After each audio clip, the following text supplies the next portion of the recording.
Welcome back, everyone. This is another episode of Universe Sandbox.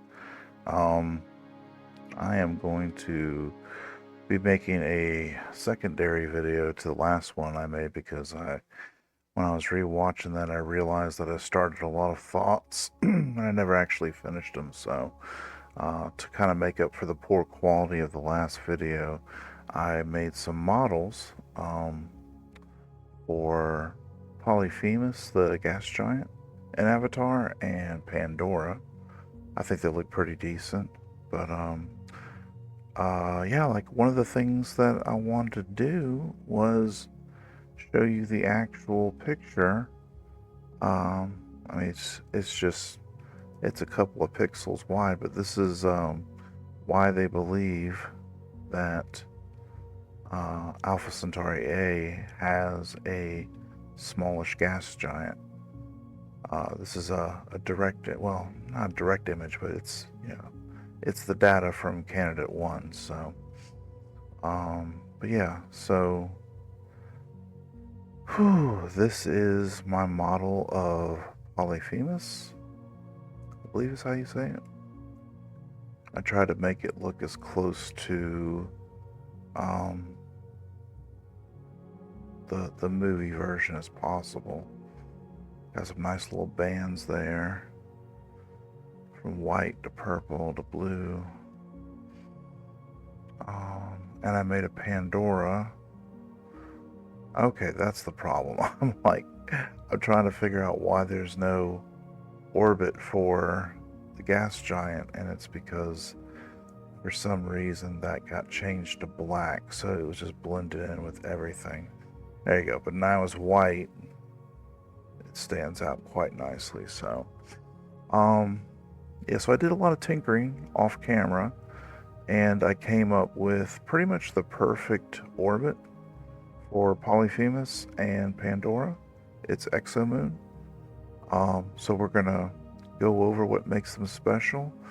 The gas giant's about 17 Earths in mass, which is what Neptune is. That's what we're expecting.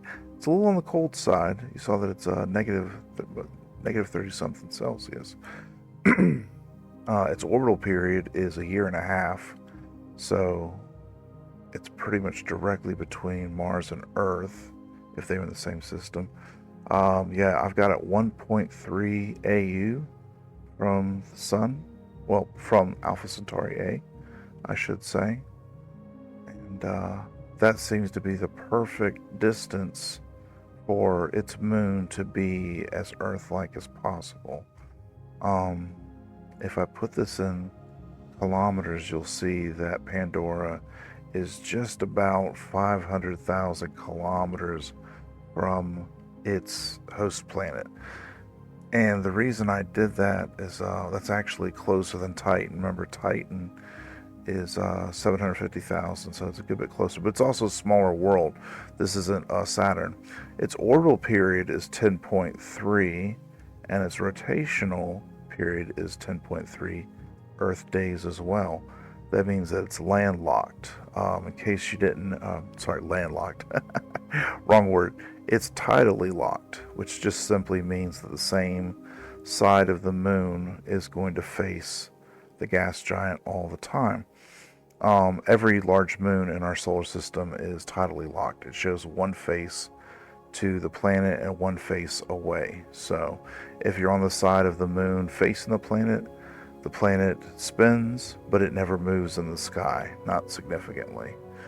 But this is important because this means that at this distance from the planet, obviously the closer you get, the more intense the radiation, and the shorter your day, because it still has a day, just because it's tidally locked.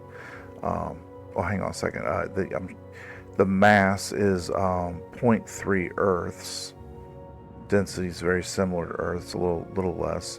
Temperature, we've got 19.3 Celsius or 66.8 Fahrenheit. So a little warmer than Earth, just a tad. But yeah, the reason why I'm trying to do too many things at once. Real quick, the atmosphere. I have the atmosphere at 40% of Earth at sea level. So this is a little, 40% Earth sea level is a little bit, it's a hair denser than the atmosphere of Everest. But remember, on the peak of Mount Everest, humans struggle because while the air's thin, it's also only about 21% oxygen. You could have much higher rates of oxygen, and in the lower gravity, you're going to not have as much stress on your body, so you won't need as much oxygen. But yeah, the rotation and the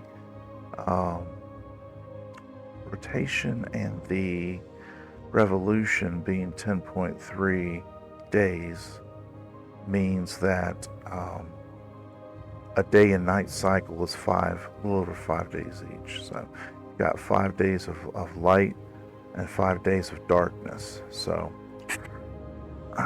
sorry, I didn't mean to hit the mic there.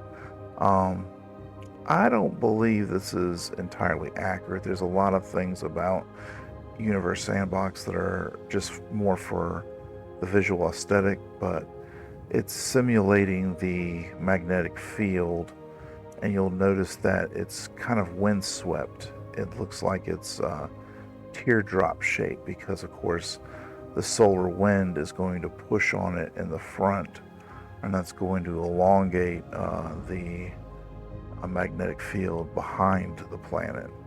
And you'll notice that Pandora, much like our moon, goes in and out of that protection. Now, what's significant about this is, and one of the reasons why Titan, it's believed, has its atmosphere, I'm just going to toy with the numbers a little bit, see if we can't change it. But Titan is in the sweet spot. Titan is mostly within its planet's magnetic field, magnetic protection, Saturn, right? So it spends very little time outside of that. It's exposed to the solar wind very infrequently. So most of the time, unlike our moon, which gets about 3 to 5 days of relief, Titan spends the vast majority of its time within Saturn's magnetic field. But it's also far enough away that it's not in the worst of the radiation belts. It still experiences radiation. That's something I meant to tell y'all in the last video, is even though it experiences radiation, because its atmosphere is so thick on the surface, you actually receive slightly less radiation than you would on Earth. So even though Titan doesn't have its own magnetic field for protection, it does have a very thick atmosphere. Same thing with Venus. Venus has no magnetic field protecting it, but it has a very thick atmosphere, 90 times the density of Earth's atmosphere, 90 times the mass, I should say. And for those who are curious, this is the habitable zone. I don't think I showed this in the last video either. At 1.36 AU, it's pretty much smack dab in the middle of the habitable zone of Alpha Centauri A. I'm just throwing Jupiter in there briefly to show you what its magnetic field looks like. I'm going to pull that up.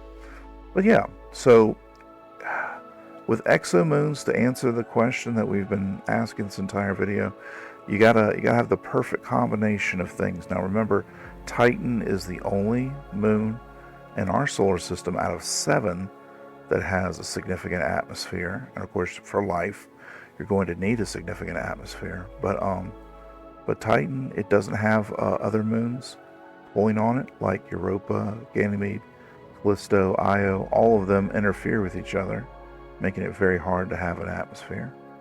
Jupiter, being as massive as it is, makes it very hard for them to have an atmosphere. Same as Mercury. Mercury is without an atmosphere, but yeah, check that out. Look at the difference between those two. And remember, with Polyphemus, I exaggerated its electromagnetic spectrum, so electromagnetic field. So it's not even that big. Anyways, I gotta go.